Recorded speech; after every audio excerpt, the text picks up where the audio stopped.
आष्टा की महादेव की होली 29 तारीख को हुई, जिसमें गुलाल की जगह कोई नारियल फेंका गया, जिसके कारणवश ब्रेन में थोड़ा सा दिक्कत आ गया है। तो जो गुम्मा, जैसे कि चोट लगती है तो गुम्मा ऊपर उठता है, तो वो अंदर की ओर चोट लगने के कारण अंदर सूजन हो गई है ब्रेन में। तो डॉक्टरों के हिसाब से माइंड पर ज़्यादा जोर नहीं दे सकते और लगातार दवाइयों पर अभी हाल थोड़ा सा रहना पड़ेगा। तो जब तक डॉक्टर परमिशन नहीं देते तब तक कथा हम कर नहीं सकते।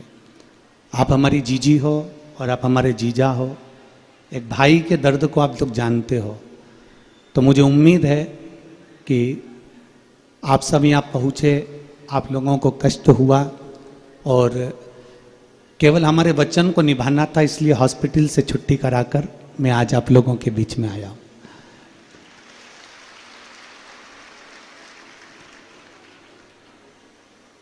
थोड़ा कष्ट आपको हुआ होगा कि आप लोग अपना अपना खर्चा कर कर यहाँ तक पहुँचे होंगे, पर विश्वास रखिएगा, हम देवड़ा परिवार को ये वचन देकर जाते हैं और मनासा वालों को ये कोई खर्चा आपको नहीं करना पड़ेगा।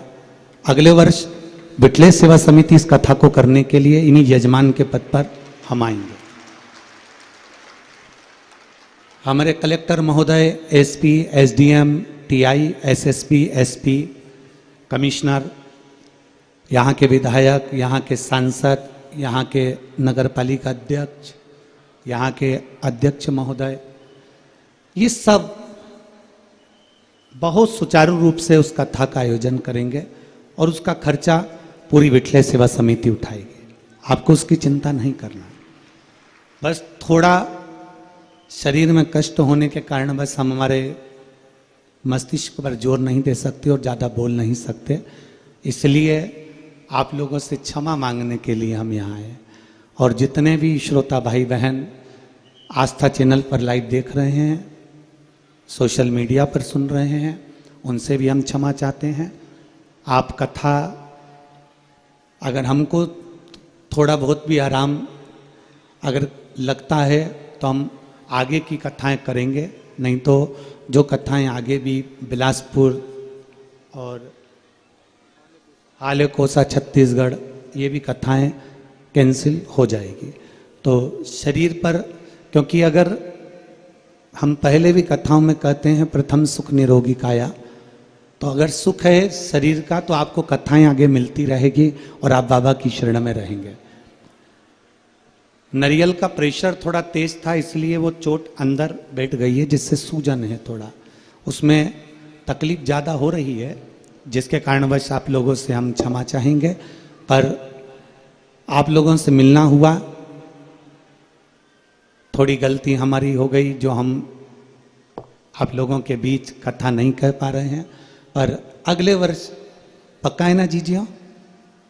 जम के तो बोलो, पक्का है ना? और मेरे जीजा जितने बैठे हैं एक बार जोरदार ताली बजाकर, आपकी तरफ से भी पक्का है ना? हम स्वयं आएंगे, स्वयं बिटले सेवा समिति आएगी, यजमान भी यही हमारा देवड़ा परिवार रहेगा, उसमें किसी का खर्चा नहीं, केवल आप लोगों को आकर कथा को श्रवण करना रहेगा। और अभी जितनी संख्या में आप लाखों की संख्या में आए हो, उस अगली कथा में आप प्रथम दिन से ही 5 लाख से शुरुआत करना और इस कथा का लाभ लेना, मना नहीं आप लोगों। तो एक बार पुनः फिर क्षमा चाहते हुए मैं अपनी वाणी को विराम देता हूँ। यहाँ प्रशासन ने भी बहुत अच्छी व्यवस्था संभाली है। देवड़ा परिवार ने, पहले तो कथा कैंसिल हो गई थी, फिर वापस देवड़ा परिवार ने प्रयास किया। यहाँ के विधायक महोदय, यहाँ के सांसद महोदय, यहाँ के अध्यक्ष महोदय, यहाँ के समाज के अध्यक्ष महोदय, सभी ने बहुत मेहनत करी, सेवा करी, जिसके कारणवश ये कथा यहाँ वापस मिली।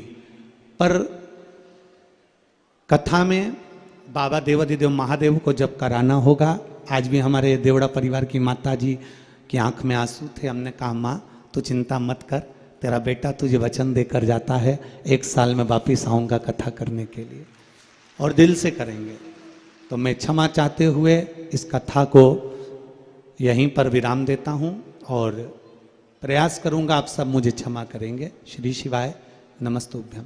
आपका ये भाई फिर मिलेगा वापिस पुनः। जब तक स्वास्थ्य ठीक नहीं होता आगे की जो भी कथाएं रहेंगी वो कैंसिल होती जाएंगी। जो आस्था चैनल पर सुन रहे हैं वो ध्यान रखें इस चीज़ का। श्री शिवाय नमस्तुभ्यम। आज से जो लाइव कथा थी वो ना आते हुए डी लाइव कुबेरेश्वर धाम की जो रुद्राक्ष उत्सव की कथा है वो आपको डी लाइव 7 दिन श्रवण करने को मिल जाएगी। हर हर। एक बार देवड़ा परिवार के लिए जोरदार ताली बजाएं जिन्होंने इतनी मेहनत, इतना व्यवस्था सुचारू रूप से करी है। देवड़ा परिवार के प्रेम के कारणवश ही ये लोग तो आए थे हॉस्पिटल मिलने के लिए और अस्पताल पहुँचे थे। हॉस्पिटल में तब मैंने इनको कहा था कि मैं अस्पताल से डायरेक्ट आपके मनासा आऊँगा और भक्तों से एक बार मिलकर जरूर जाऊँगा। हर हर महादेव।